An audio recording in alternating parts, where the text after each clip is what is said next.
Dear Boomers, welcome as we explore a powerful story shared by Jean Houston, a story that illustrates how greatness requires not only vision, but action, courage, and the willingness to become what she calls entrepreneurs of the possible.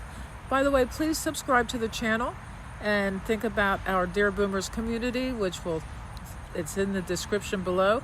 And then now, Sister Bridget McCarthy was a remarkable leader whose vision of health care redefined what it means to serve, to heal, and to empower.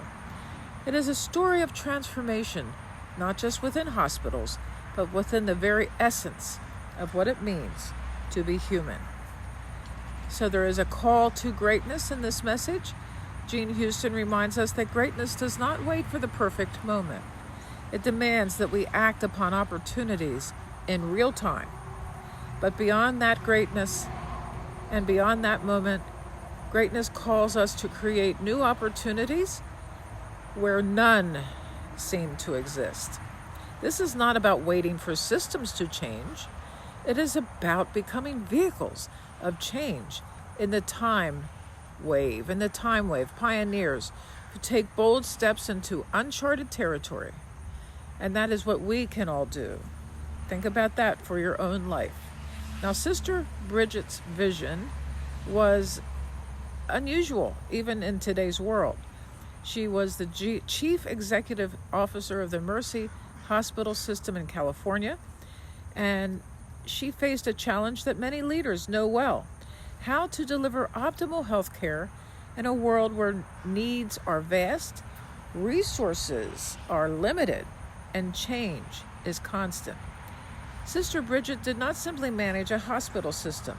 She envisioned a new way of being in healthcare, one that was not doctor-centered, one that was not nurse-centered, but truly patient-centered.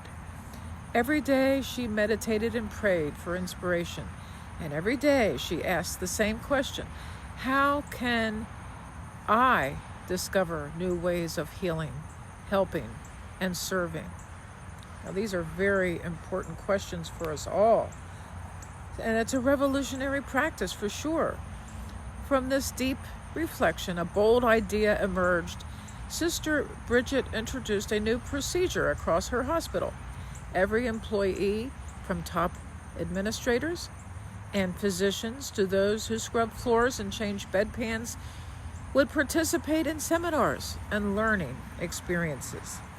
And that goal was to nurture continuous personal growth and professional development.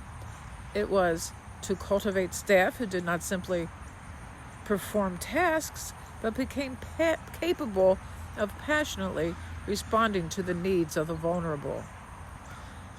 This was revolutionary. She kind of reminds me of Mother Teresa in this way. She was building a teaching, learning organization, one that liberated while it healed, and it created bridges while it broke boundaries and empowered patients with privacy, autonomy, and support to make their own decisions. This is how we need to do with our elderly in our society. Entrepreneurs of the possible. That's what we can be as elder people. Sister Bridget and her team were becoming entrepreneurs of the possible. They were no longer just healthcare providers.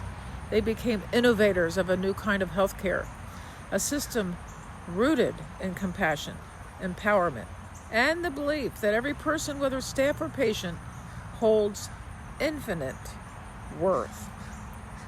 Infinite worth.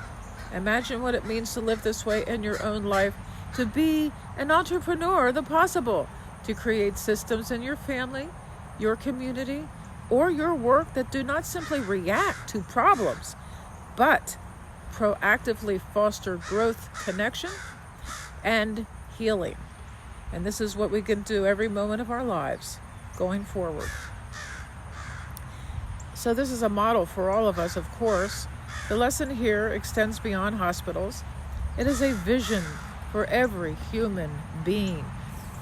Whether we are leaders of large organizations or whether we are caretakers within our own homes, we all have the opportunity to respond passionately to the needs of others while also committing to our own self-growth. Imagine that, because usually caregiving means and often results in not caring for yourself, and that's why people burn out. Now, this story invites us to ask, where in our own lives are we being reactive instead of creative? Where can we build bridges instead of boundaries? The Crow has an answer. How can we empower those around us to make their own choices and find their own voice? And this is a very important question. So, the Crow is orchestrating everything. In times of rapid change, the world does not need more spectators. It needs people willing to become entrepreneurs of the possible.